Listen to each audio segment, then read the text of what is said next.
Welcome back. Joining us on the show, we have Dr. Richard Kanyangu. He is a minister at TRU, and he is also running for the presidency of Zimbabwe. Welcome to the show. Thank you so much, yes. Susan. This is a big deal. It is a huge deal. You've been in Kamloops since 2010. You work here as a minister. You've also been a psychiatric nurse at the hospital, as you mentioned. But you're taking on this major endeavor to run for the presidency of a country that has seen the same leader, Robert Mugabe, since 1987. That's true. Why are you doing this? That's a good question. A lot of people have called me crazy for even thinking about doing that. But I've come to a place where I realize that a lot of the things that are happening to the people back home cannot be justified. People are dying. People are living in poverty that is not justifiable. It's not because the country cannot sustain its people, but I believe it's simply because their leaders have failed to put their focus on the right things to provide for the people.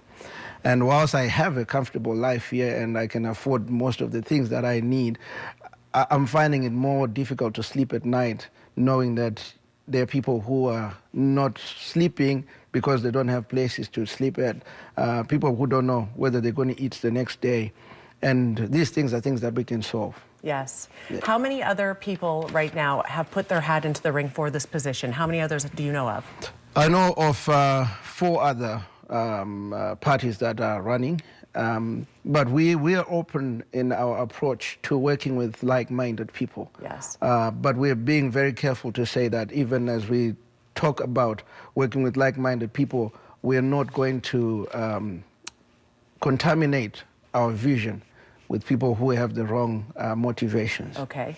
Let's talk a little bit about Zimbabwe. We have some pictures here, if we could go to those. Zimbabwe is a country of 13 million people. 5 million face hunger on a daily basis. There are 16 official languages, English being the most commonly spoken. According to Amnesty International, the current government, though, violates the right to shelter, food, freedom of movement and residence, and the economy has been suffering in recent years. This is Robert Mugabe. He has been the president since 1987. He was the prime minister before that. And the economy right now is suffering. The mining sector is huge, but there's widespread deforestation and poaching of wildlife. Inflation is massive. The tourist economy, the tourism has really been failing in recent years. I'm sure these are some of the issues that worry you. True. And when you look at it, those are the bedrocks of the economy. And half of those things have been destroyed, not because we've lost any of it, but just because there's been poor policies that have been implemented that have kept investors away, that have caused even the indigenous business people to fail to thrive in their businesses. Yes. And so what we're saying is you don't have to be an outstanding politician or somebody of a technocrat background to be able to solve that. It's simply taking the time to look at the figures and balancing the policies to change the outlook of Zimbabwe. And that's why I, without any political background, I believe that I am the right person at this point to do that because I have the management skills. And what we simply need in Zimbabwe is how do we manage the resources that we have? Zimbabwe does not have to be poor. We have enough resources, when you look at it from a mineral perspective or even from a human resources perspective, to be competing with all the other Western countries. In 1980, when we gained independence, the Zimbabwean dollar was equivalent to the US pound, to the UK pound. And that's a possibility. I believe we can do that again. And you want to get back there. That's right. So you will not be staying here and running. In May, you plan to return to Zimbabwe. Yes. You're going to leave your family here. That's right. And then depending on how things go, they will move back there. That's right. Do you fear for your safety, considering that there have been allegations in past elections that the process hasn't been necessarily fair when it comes to the way election day goes? Yes, the playing field is not level, and that's what makes it difficult. I wish it was the same as it is here or in America or in UK, but it's definitely not the same. We don't have the same privileges as the incumbent government, even as opposition parties. And so for that reason, one has to take all the necessary precautions in addressing those issues. And so that's why, as I go back, my family will not go back with me immediately because I don't want to put them expose them to undue danger for no reason. But I believe that as an individual, we have put some structures in place to ensure that we're safe. We have changed the strategy of how we do our campaign to make sure that we are not even exposing those people who choose to vote for us. That's one of the things that people keep asking us on our website is how are you going to protect the people who vote for you?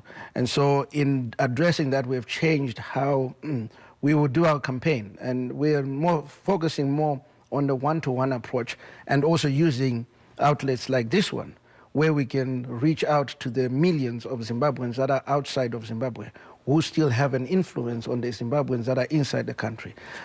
Why are you the best person for this job? Because my motivation is pure. I'm not doing this for any self-gain. I live a comfortable life here.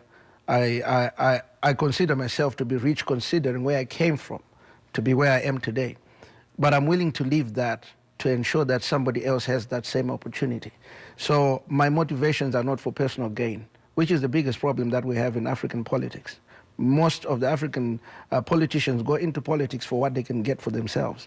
And that's why if you look at the people that are fielding in Zimbabwe, most of them, it's that same background that they're coming from. It's either they're looking at what they can get for themselves. It's not really looking at the interests of the people. But I am leaving all the comforts that I have here in Canada to go and make sure that I can improve the life of other people. Do you feel that if the election process wasn't as corrupt as it's stated to be in Zimbabwe and other African countries, but we're talking about Zimbabwe, that there would have been a change in government a long time ago? Yes, I do believe so, because the incumbent has lost their elections twice already before, but they just wouldn't give up power. So if things were fair, I'm sure that they would have been out of power probably in 2003, 2008, and then 2013. But we believe that the people are at the place where they're saying we've had enough.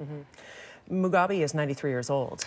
Is there at no point a retirement plan there? Or do rulers there just stay? They just keep going and going? Or I think what we're seeing is a man who has failed to create a predecessor for himself, and that's why he is stuck in power. He has no confidence in the people that are within his party. And that's why at 93, when he should be enjoying retirement, he's still being put forward as a contender. But that's good news for me, because I'm only 41, he's 93. I think I can outdo him in any race.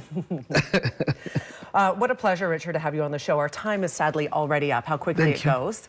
You will be leaving in May, as you stated, but Richard has a website, and it is on the screen right now, so that we can follow his process as he heads back to Zimbabwe in May and starts gearing up for the election campaign that will ensue going into 2018. True. So we appreciate you being here. We wish you the best with your endeavors. Thank you. Is there anything else that you would like to add? No, just to appreciate the opportunity to come on this station and just to ask people to support us in any way. We would like people to hear what people think, and those that who have a hope to see Zimbabwe becoming a better place to get in touch with us. All right. Thank you so much. Thank you very much for being here. RichardKanyangu.com. That information on the screen. We're back in 2 minutes. Stay with us.